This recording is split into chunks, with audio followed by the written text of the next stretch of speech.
know, it is fun and games for our NFL selections. And we will be having what I would like to call a champions dinner soon. Mm-hmm. Myself, Rod, and Luke.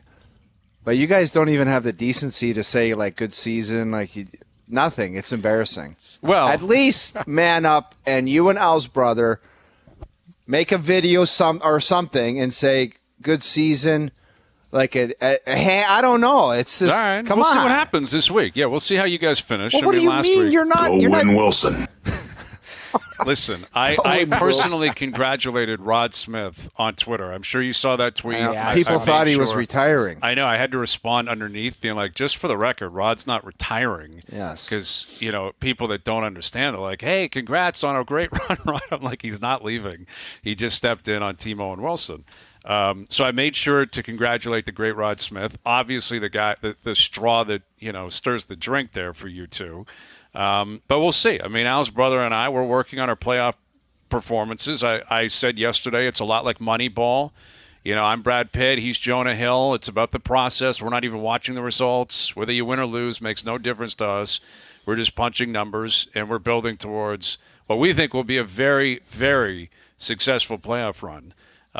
But, yeah, listen, maybe by Friday, early next week. I guess we got to wait until the weekend comes to an end. But what I will say is that there's going to be some big games. That Bills-Miami game is going to be a phenomenal game. Is it win and in for Bills?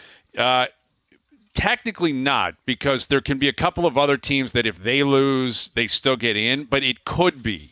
I know Jacksonville's probably one some of them. Jamming up with not, sitting your quarterbacks. Well, that's what's happening this week. So many teams are already punched, and they already know what seed they're going to be. They're not playing guys. So the Bills, they have the destiny in their own hands, right? If they beat Miami, they win and they get home field. They win the division. Not only do they get in, they're going to play a home game in Buffalo, which would be a real significant choke job for Miami. Remember how much distance there was between Miami and the Bills, and it felt like they were going to take off. But there are scenarios here where if Jacksonville loses, Buffalo will still get in. I think if Pittsburgh loses, Buffalo will still get in. But if Buffalo loses, Jacksonville wins, Pittsburgh wins, they could be out, which would be wild. That it's literally you can either win your division and end up, in a great position with the second seed in the conference, or you could be out. And then you get the Packers who have to beat the Bears. If they do that, they're going to get in. It's very similar to the situation they found themselves in last year against the Lions at home at Lambeau. So you do have a number of games that are meaningful, but you also have a bunch of teams that are just completely mailing it in. I don't think Lamar Jackson's playing. I know Mahomes is not playing. Tua doesn't need to play. He's not playing, is he? Well, they need to win the division. So, yeah, he's got to play. You got to get that top. You get the second seed, a home game. That's incredibly valuable. He'll play. But I saw Joe from the Bridge sent us the list. There's a long list of quarterbacks that aren't going. So, it is what it is. But I'm sure Doogie will make sure you guys get a couple of layups, and Al's brother and I will pick the toughest games possible. Doogie has been trying to gift you the whole season. He's basically, you guys all live in the same condo, you're roommates and best friends. That's the kind of material that he's been tossing out. Yeah. So Doogie just better watch himself. And I know you love bringing up the handshake. Handshake gate, it's still being investigated. It's my favorite pick of all time. We've got it. Someone put it up if it's available. Handshake is my favorite thing. Because Doogie is 5'8", and the monster Luke is 6'6". Right. And he towers over Doogie. I'm getting childhood flashbacks. My grandfather had this picture of Lyndon B. Johnson, which is such a ridiculous reference to make. He was a former president. And what he was known for was face-to-face just making people wilt to whatever he wanted politically. Look at this. Look at that guy. Look at Doogie looking up. Doogie's terrified. He's terrified. He's terrified. And that's exactly what it is. He's terrified. Lyndon B. Johnson would just be towering over people saying, this is how you're going to vote, and this is what's going to happen. That's exactly what would take place. And here's what happened with Handshake Gate, is Luke towering over Doogie, basically saying, layups for us, grenades for them, and we're going to make sure that Timo and Wilson wraps this party up. And it's exactly what happened. It's very disappointing. But and what's disappointing is Doogie is, he's an ambitious young man. He's a guy that's come in bright-eyed and bushy-tailed. He's got a great career ahead of him, and he would allow himself to basically fall off the wayside because of Luke Wilson and Jeff O'Neill and Timo and Wilson and how greasy that team is. It's really, really disappointing. But it's all good. So, yeah, we got more picks later this week with Luke. We're going to get to our Kapalua picks, right, later in the hour. We're back on the golf. The PGA train is starting. I love this tournament because I love the course. Dude, it's prime time, too. Prime time so Hawaii golf, 8 o'clock. You best. lie in bed and watch golf. Yeah. Is gorgeous. It is amazing. They're on the back nine. It's like 10:30, and they're teeing off on 12. It's amazing. It's so great. Yeah, it is great. So we'll get to You our can picks. wheel through an Eastern Conference hockey game, and then when it's over, they're on 8. Yeah. They're just It's making the the turn. best. Rolf has a lay on. Rolf is talking about weeds and creeks, and it's the best. His throws to commercial when they're at Kapalua they're the greatest. And if you got to hear it, if you don't know Rolf, you can lie in that creek and forgive all your sins. Morikawa, he's got a 2-shot lead at Kapalua. They just hit the break. It's like perfect. Rolf, we should get Rolf on. Yeah, we should get Rolf. He's probably doing a tour somewhere in Kapalua right now. And we got the guy. We'll ask Sanzi to connect us with Rolf. Yeah, we need to get Rolf on. All right, we'll get Rolf on if we can later this week. Darren Dreger coming up later this hour on the Leafs' big win last night in L.A., them in Anaheim tonight. What he's hearing on William Nylander. We'll get into that a little bit later this hour as well. But it is a Wednesday. We had to move things around because our boy Dave Poulin came on. We had Kevin Kiermaier on in the last hour. But why don't we fire up Gerry's percentages? You're going to want to hear this. Gerry's percentages. I don't love being commissioner as much as I used to. I actually love it even more. That's the voice of a Hall of Famer. Are you kidding? Have you been out drinking? You're all pigeons. Filthy, filthy pigeons. It's Gerry. Gerry. All right, Gerry's Percentages is brought to you by Boston Pizza, Canada's favorite sports bar. This January at Boston Pizza, get delicious mouth-watering pastas starting at $11.99 every single day. Enjoy the pastas you love at the prices you just can't miss. Hustle into your local BP tonight. My kids and my wife were at Boston Pizza last night watching the show, bothering other people because they were yelling at the screens. They had the show on in there. And, my kids are running around yelling at the screens, and I should probably send an apology to people at Boston Pizza for that. But I appreciate the hospitality last night. It was outstanding. All right, you guys ready? We know the way this works. Gerry, into the new year. I'm sure he's jacked up. I'm sure he has some things to say. Let's hear from Gerry. Gerry would like to take this opportunity to wish everyone a happy new year, except the 7 Canadian fan bases, along with Hayes and Bro, of course. Now 2024 started off with a bang with Gerry's expansion bonanza, and it will end with Gerry bringing hockey back to Atlanta for a 3rd time. And I know everyone's jacked for that announcement. Even that little rascal Ray Ferraro. Ray, I'm sure it would be on ESPN. Ray would have to be down there signing pictures and shaking hands and kissing babies as an alumni. Going back there. They're going. Like, it sure feels like, let's do a quick Gerry's impromptu. I'd say it's 100%. It is 100, but going. Why? I can't give you that answer. It's so Cash stupid. is king, and I think Atlanta I think they can handle it. They used to have the Atlanta Knights in the IHL, and they played at the Omni, and they did well there. They had a huge fan base there. I think I'm telling you right now, man. I'm predicting it. Okay, I am going to go out on a limb and predict it. Mm-hmm. I think it'll have success there. I will. I do believe. There's lots of money there. I will say this. There is a lot of big corporations down there, clearly, like that you would think can spend. It's a massive American market, but it's the 3rd time. The only thing that is going to be different here is they're not going to be horrendous for the first 6 or 7 years. Guys, right. I played in the Southeast Division.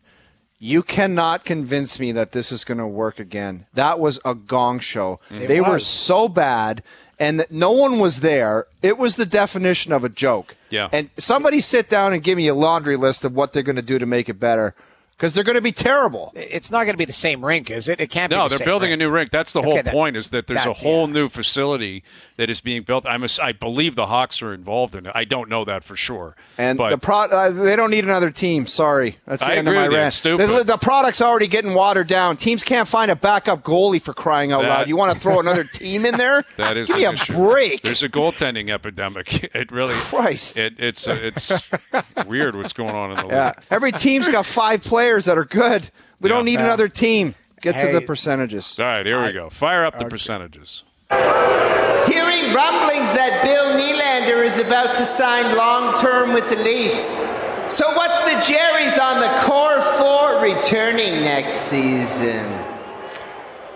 Well, I mean, if Willie signs, we know it's going to be for a serious chunk of change. I don't know what the price is going to be, but if you got all 4 of them coming back and they're all making double digits, that's just a ridiculous amount of money for 4 guys. Dude, how many years did we go and the I don't think the Quizmaster was on board with the question, but it's like we talked a lot about a team winning with a $10 million player, and last year it finally happened with Jack Eichel, and now we're going to have 4 guys. How could it I would think it would be insanity if all 4 return. I really would. Yeah. For as long as we talked about a team winning with 1 guy in double digits, it was Carey Price and McDavid and Eichel. There wasn't a whole lot of them, and Matthews got tossed in there. But 4, I mean, if they don't miraculously win the Stanley Cup, I do not see. I think it would be insane for all of them to return. Okay. All right. Do you have a percentage on the likelihood that it will happen, though? 25. All right. I'm higher. You're right. I think it all stems on the success of what they do in the playoffs. To what this, because I do believe again, I'm not privy to the William Nylander information, but sounds like they'll get something done. Our insiders always say, hey, they're moving. It's positive, it's moving. So it looks like you're going to get it done. There'll be 4 double-digit players. But I think if they don't have success, Kyle Dubas basically intimated, in his last presser as a manager, like he was willing to look at different options. I think Brad Treliving would be as well. So if they don't have the success, go either deep into the playoffs, like a cup final or something that says, yeah, we don't touch this core, I think you change it. So I'm giving it 47%, just below 50, that, I think there'll be change if they don't go deep. Yeah, I just feel like we've said this so many times. A million times. 7 years in a row, really. Yeah, it's every Chris single Johnston year. said it last year. He's like, if they don't go on a deep run, it's all over for these guys being together. Right. Sure as hell, they're back together. The first thing Treliving did, understandably, got to get Matthews done. The second thing is got to get Nylander done. Like that appears to be the priority. Now, that doesn't, Tavares, I think we all expect will return next year. So at least 1 guy. Like it's Mitch Marner or bust. Like that's the question. And Treliving may have a view on that. Shanahan will have the other view on it, though. Like Brendan Shanahan, he came in here, he established a culture. He's obviously very invested in these players. Mitch Marner being one of the premium ones. That's the question ultimately, because they've committed to Matthews. If they're about to commit to Willie, Tavares got 1 year left, full no trade, no. He's not going anywhere. So there's 1 guy. We're talking Mitch Marner. I guess Gerry basically could have said that. And I'll believe it when I see it, that they would move on him. I say 65%. It's certainly not a lock they're all back. Well, if Marner wants to resign, guess what number he's going to want? But that's the whole thing, and that starts on July 1.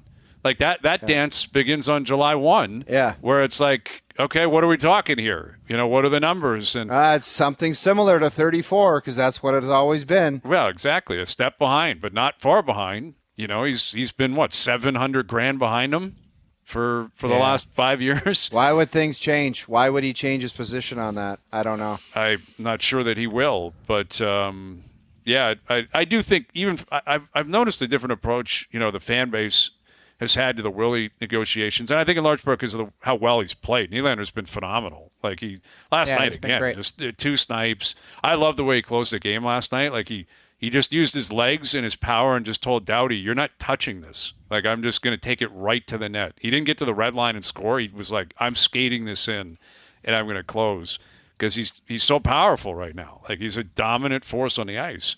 But like whatever the number is going to be, 9.5, 10, 10.5, 11. It's like people are just numb to it. Leaf fans are like, I can't keep talking about numbers and it's just like whatever. I guess they just want winning. It's defeating. They're so sick and tired of the contract and exactly. the guys. Exactly. Win. Just win, and then it's all cool. Win it doesn't and take matter. whatever you want. Yeah, exactly. But it's non-stop. And but that's the narrative, though. Like, we can sit and yell and scream, is it going to be 9? Is it going to be 10? Is it going to be 11? Whatever. But ultimately, that's just the story within the story. The story is this group, can they get it done? Can they get it close to getting done? Can they take the next step? Can they do all of these things?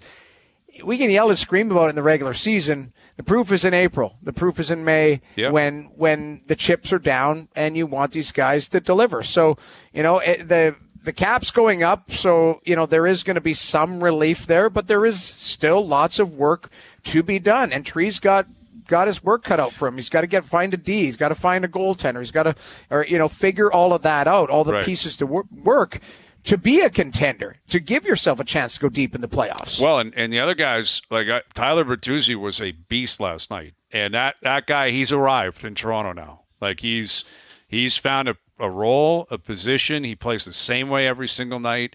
It's not like the points are not necessarily there for him. And for every fan that says, where are the points? They make the playoffs. You watch that guy play. I agree. I guarantee you he will be their best player. Yeah. And that's where, again, maybe not the best, maybe effective, but a very effective player. Yes, he won't blend into games. I think we all expect that he will elevate his play, and he's a UFA at the end of the year. Max Domi will be. There's a lot of different question marks, but anyway, we'll get more into this with Dregs in about 15 minutes. Let's hear what else Gerry has in store for us.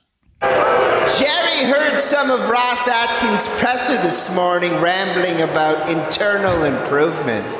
So let's buy into it and state right here, right now. The Blue Jays win more ball games in 2024 than they did in 2023. As my good friend says, they run like maize, but they hit like That is true, actually. They do kind of feel like Willie Mays Hayes. Yeah. They got a lot of that.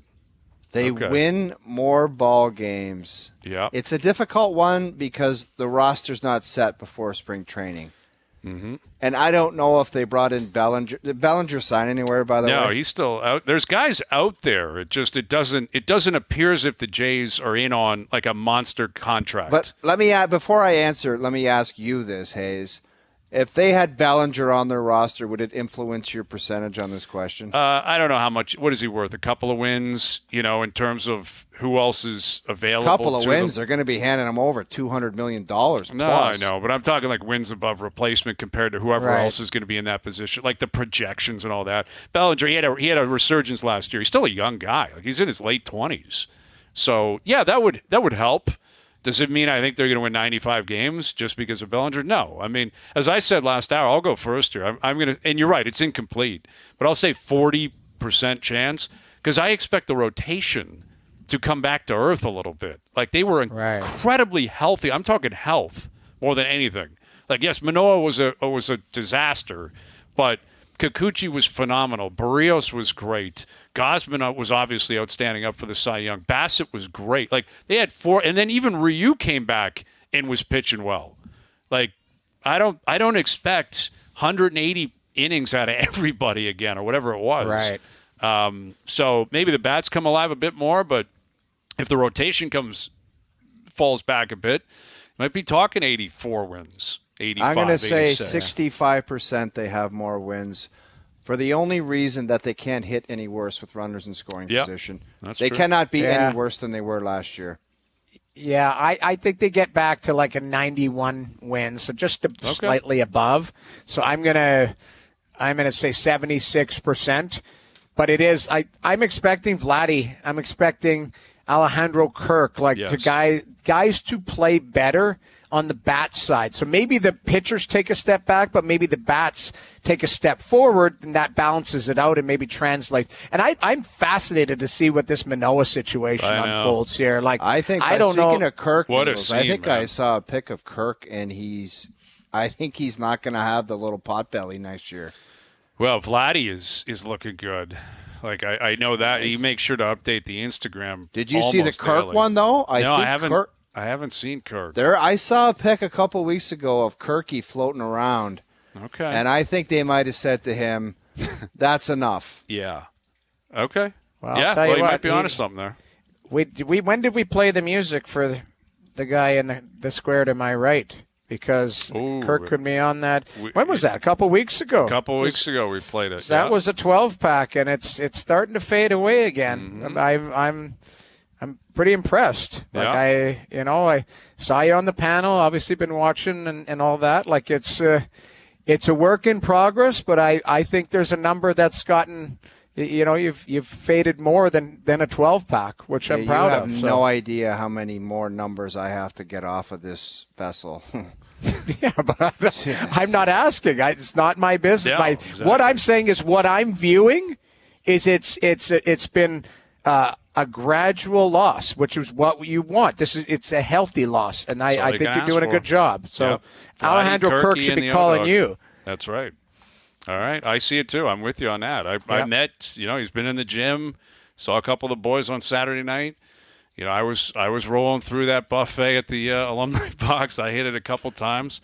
We had a couple of alumni looking at me like, dude, you really need to relax when you come in here.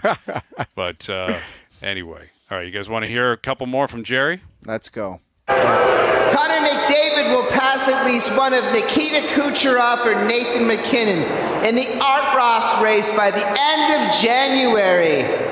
McJesus is on a torrid pace, and I believe O-Dog predicted this one.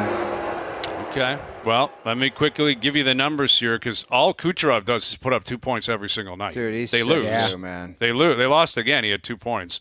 Kucherov still has a 10-point lead on McDavid, and McKinnon's got an 8-point lead on McDavid. But Jerry's saying one of those guys is getting caught by the end of the month. Dude, this is recency bias. Well, it's not. It's just McDavid. He will be leading the league in scoring less than a month from now.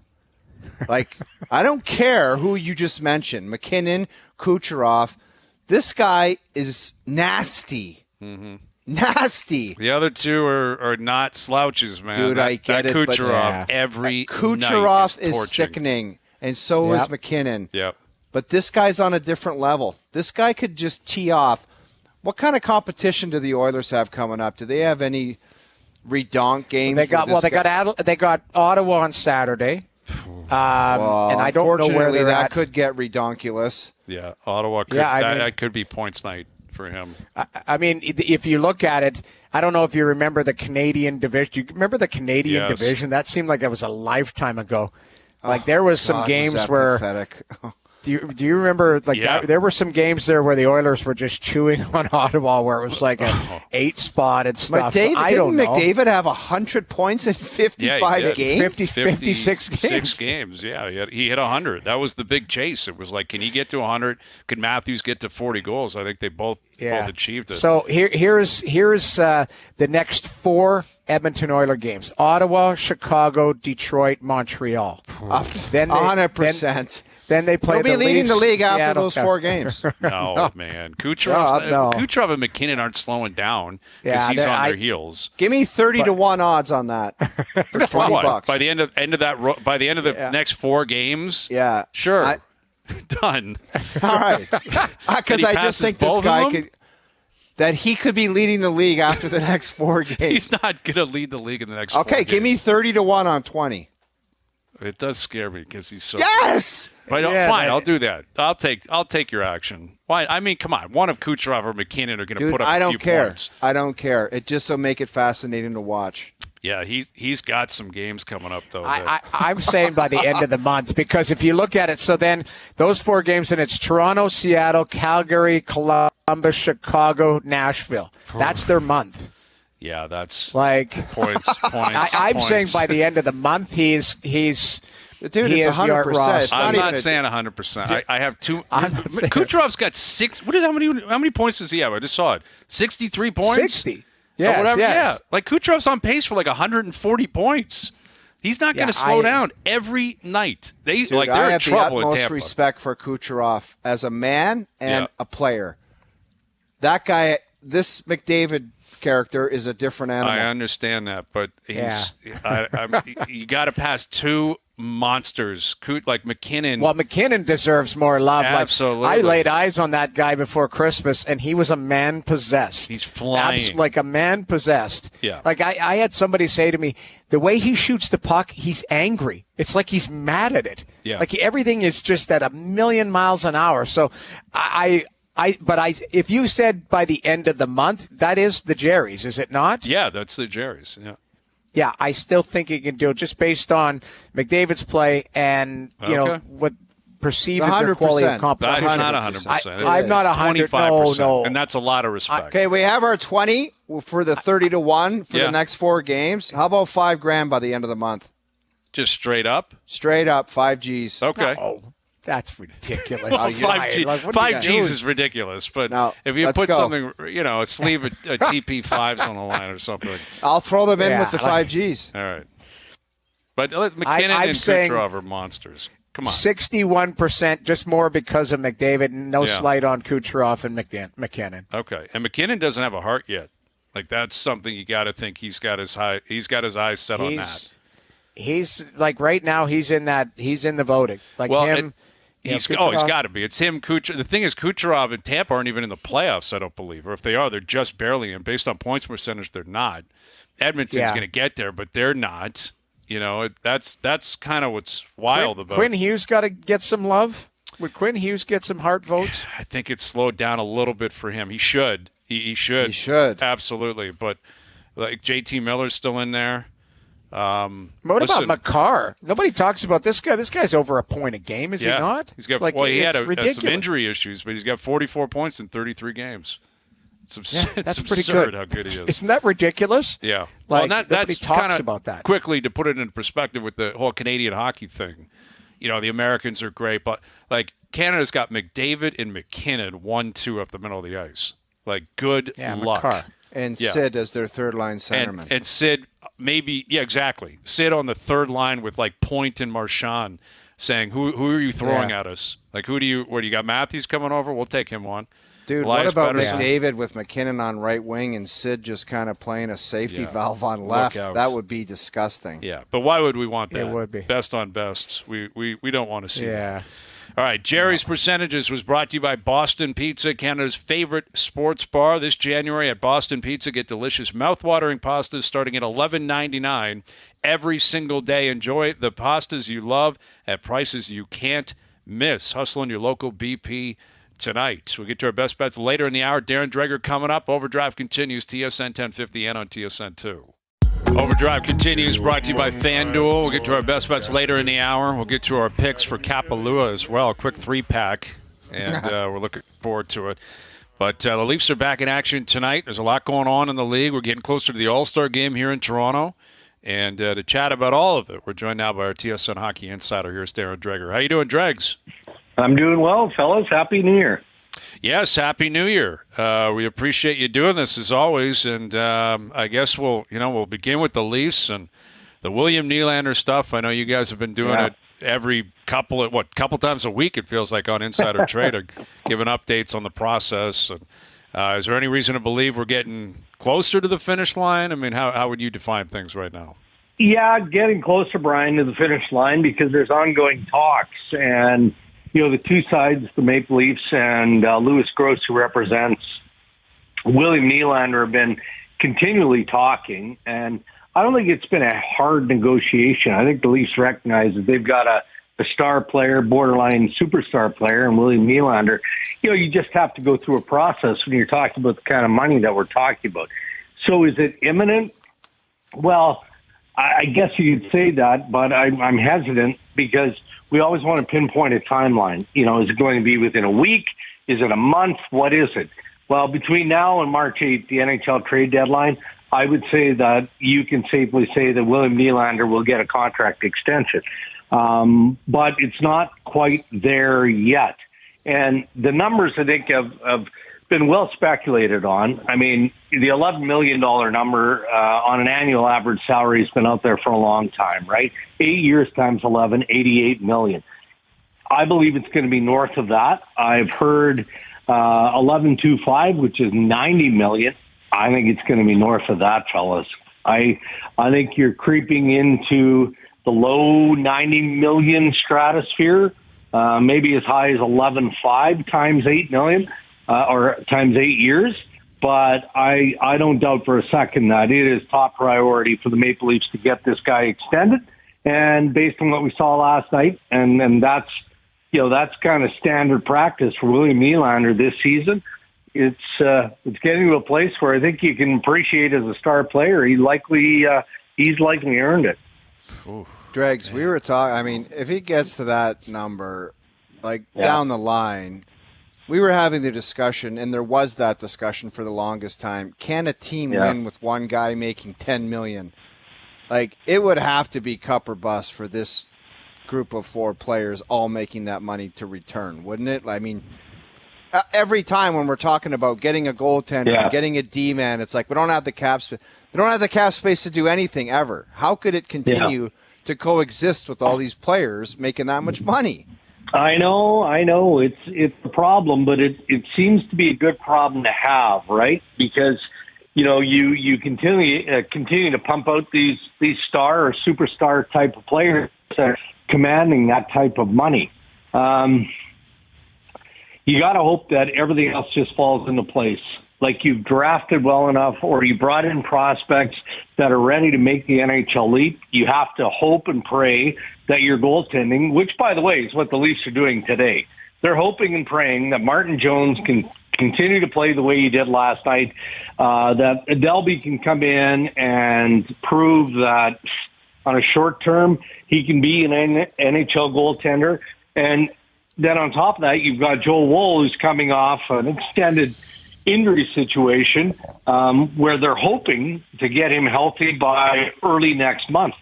So all that being said and done, you still haven't addressed your blue line, which we have talked about extensively, is the area that Brad Treliving wants to upgrade or amend the most. Well, you can't do all of the above. So I think you deal with William Nylander now. You hope for the best for the goaltending, and you sit tight and hope that the market softens on a defensive group where you can pick one or two of those guys that is going to bolster what you already have. But anything other than the contract extension of William Nylander honestly seems to be a little bit back burner right now. You know what? I just quickly want to chime on this Nylander thing. That's Pasternak money. That is and I know, listen, he's had a great season. But is this what Nylander is as a player as he continues to progress, or is it, that I think is the balancing act. Is what is William Nylander, because he's having a career year, had a career year last year, but at the some guy point, you just mentioned, Jamie, is a 60 goal scorer. I understand. This is what I'm saying. Better. Let's call it what it is. Well, okay, but this is one of the 10 best players in the world. What I'm saying is that at some point there is going to be a level where you're like, okay, it's just too much for our situation, and that's where I think it's a balancing act for Brad Treliving and the organization moving forward. Now, I know the cap is going up. If he's a guy you want to keep, then you try and make it work, and you make all the pieces fit together. But it just, at some point, there's never ever a hometown discount. There's never ever anything. It's just like, hey, this guy going to get max. I don't even think it's fair value, though. That would be, and I don't want to fly off the handle before it's done here. Yeah, but I don't. Yeah, exactly. The idea that he can get 8 years here and it might be more than $90 million. That means if he hits free agency, he'd have to make like $13 million a year to add up to that money. Like, no one's giving that to him. Nobody. I don't know about that, Brian. How do you know that? Who's giving? How do you know that? $13 million. Matthews just signed for $13.25. I don't know that definitively, obviously, Dregs, but I find it very hard to believe. Let me put it down. I find it very hard to believe. It wouldn't be a market that is competitive, right? But you're talking about, and it doesn't matter one iota to me how much William Nylander signs for. Let's agreed. Make that clear. I think we all agree that. That's and why he's I brought a great player. up. I'm not here. I'm not dumping on Will. I'd love to see him stay. Don't get me wrong. He's been amazing. Yeah. But this is we've been having these conversations with these guys on this team for a long, long time. Yeah, and I get it, and it's almost like these guys. And how do you begrudge them? Like, when, honestly, if you want to rewind the clock a little bit, I think the error, and not to pile on Kyle Dubas, because, he obviously felt pressure in the status of Austin Matthews at the time. When he gave Austin Matthews a 5-year extension, that tipped the cart right there, because then that gave Mitch Marner the kind of push that he had with the points and everything that he earned. He's like, all right, well, I'm not going to go shorter term. I'll help you out, and I'll go a little bit longer. And then, of course, we've talked about Tavares and the pressure of Mike Babcock and all of that. Well, if you're William Nylander, why would you expect or negotiate for less, or what is team friendly? And then conversely, the team is sitting there and going, okay, well, we're not sure what we're doing with Marner moving forward. We know where Tavares is. Can we really allow William Nylander to play hardball and go to free agency? If he's willing to look for $13 million out there, and it might be out there, are we going to lose him for nothing? And right. I just don't think the organization can do that. No, and obviously they've made it clear they don't want to go down that road. I mean, they've been very public, and it sounds like you're stating here and you're reporting, Dregs, like moving in that direction, which means, the team was not willing to pull a Steve Yzerman, and say, this is what it is, man. You know what I mean? Bo Horvat had a number, and Vancouver said, you're the captain of the team. And look what happened. They didn't collapse. They didn't fall apart. They just moved on. In the West right now. They moved on. We're talking about different, players here, and you're right. You guys mentioned Pasternak and the fact that he scores goals, and goals always matter more. That's just common sense in the National Hockey League. Boston had a human salary cap, and for a long time it was Patrice Bergeron, and then it was Brad Marchand, and then Charlie McAvoy came around, and then it was David Pasternak, and the CEA hockey guys just said, hey, we're in no rush. Let's play this out. David Pasternak's going to go out. He's going to play the game that he's going to play. If you guys want to wait until the new year into February, no problem. But our position isn't going to change. And Louis Gross and William Nylander have done the same thing. The difference is, the goal output isn't quite the same, obviously, as Pasternak. But I think the positioning and the approach is very similar. Well, and then, it'll beg the question, where do they go from here if and when that happens? If you commit to Willie, you've committed to Matthews. I mean, the next one is Marner, and Marner, as of July 1, can sign an extension. I mean, I haven't heard Trey Living or Shanahan say anything on the record about their approach on that. Not that they have to, because they had to get Matthews and Nylander done first. But the second this happens, that'll be the next question, right, is what do you do with that guy? And, I mean, Mitch isn't going to come in and be the first one to take the discount. I can't imagine he will. No. So, and what complicates things is, he's at 10.9. He's got a full no move, full no trade, and he'll have 1 year left. We're just going to do the same dance again, or they're going to do the same dance again. Yeah, potentially. But, inevitably, and I think where we're getting to is at some point you have to be ready to play hardball with an individual player. And whether it's Marner moving forward or it's Nylander now, and it doesn't seem like it's Nylander, even though, look, I mean, again, in fairness to Brad Treliving, and I'm not defending him, he's inherited the situation, not just specific to Nylander, but the fact that he doesn't have a whole lot of trade capital with draft picks and things like that. So it does feel like, the Maple Leafs most definitely are in let's focus on this year. Let's try and win. And it's hard to think of that when you look at the goaltending and everything that's gone sideways there. You think of the contract situations that they have, but it doesn't get easier moving forward because you do have to extend Nylander, and then you get into that wrestling match. Okay, well, what do we do with Marner? What do we do with Tavares? Is Tavares willing to stay in Toronto for the remainder of his career? And if so, that haircut is going to have to be off the charts significant to even consider it. And, maybe when you're looking at Marner, you have a similar conversation. The cap is going to continue to go up. We know that, but so are other contracts that are going to surface within Toronto's structure and the needs of the Toronto Maple Leafs. So that's why for Treliving, I think this year, his first year, is the most difficult because he can read the tea leaves, and he knows that given what he has right now, this season might be his best, and that's why it's so trying seeing all the issues they have. Ooh, yeah, well, and you got Anaheim tonight, who, based on their standings, you don't know what the Leafs are going to do and how they're going to play. Yeah. But we'll find out. All right, Dregs, appreciate it, buddy. We'll do it again soon. Okay, boys. Have a good one. Darren Dreger, a TSN hockey insider. So, yeah, we'll officially cross that bridge when we get to it with Nylander. But, you know, Dreg said between now and the deadline, he's expecting it's going to happen.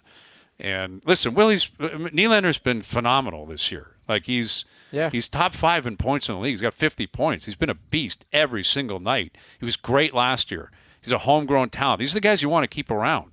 Look at Zach Hyman again last night. Like, that's what you want to keep around. It has nothing to do with the individual player and how you feel about any of these guys. It's just always about the cap hit, the structure, and team building. But Zach Hyman makes $5.5 million. Exactly. Like, that's the crazy part about all of this. Could make like, that William work. Nylander could make that one good. work. But that's the difference is you know.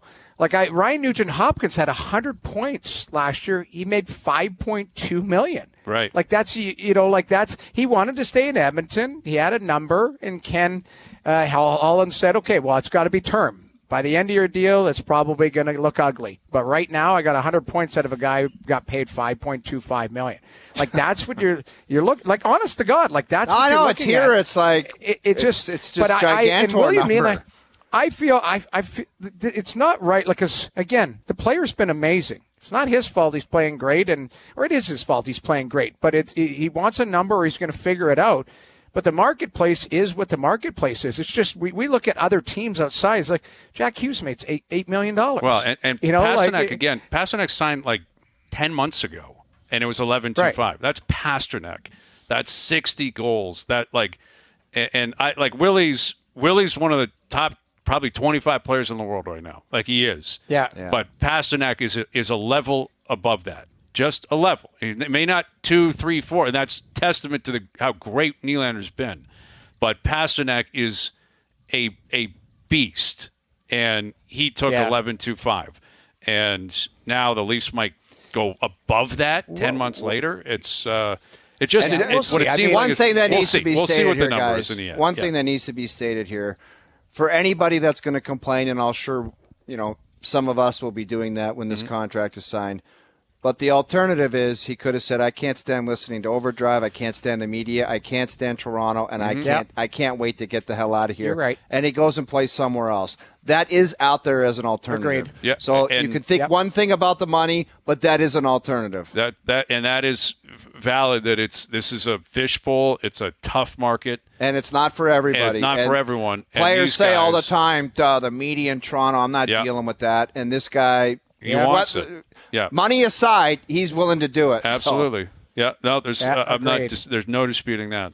All right, our best bets brought to you by FanDuel and a 3-pack of golf picks down in Kapalua. OverDrive continues. 5-pack. TSN 1050 and on TSN 2. All right, today's best bets powered by FanDuel. Make your picks and assemble a same-game parlay in seconds on the FanDuel Sportsbook app. Looking at the Leaf game tonight, I'm going over the number. We have not seen officially who's starting for the Leafs. I believe it's going to be Hill to be tonight, but I think there'll be goals.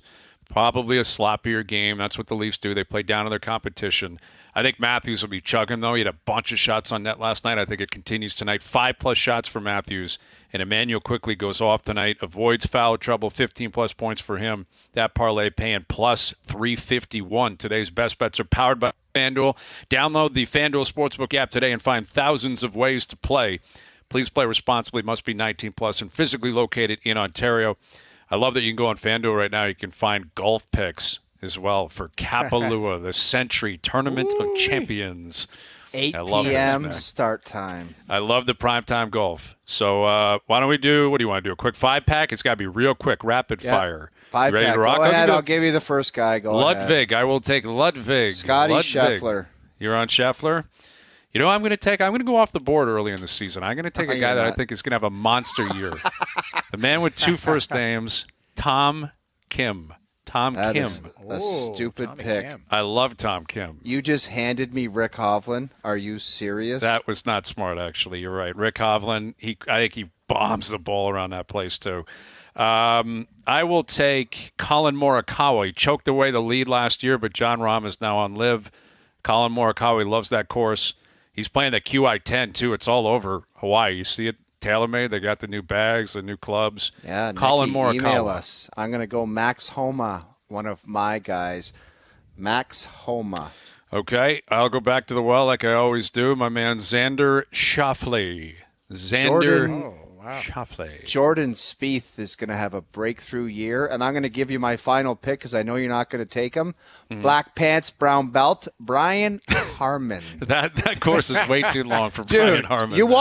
watch. Hey, Brian Harmon is No. a driver off the deck on 18 all 4 You rounds.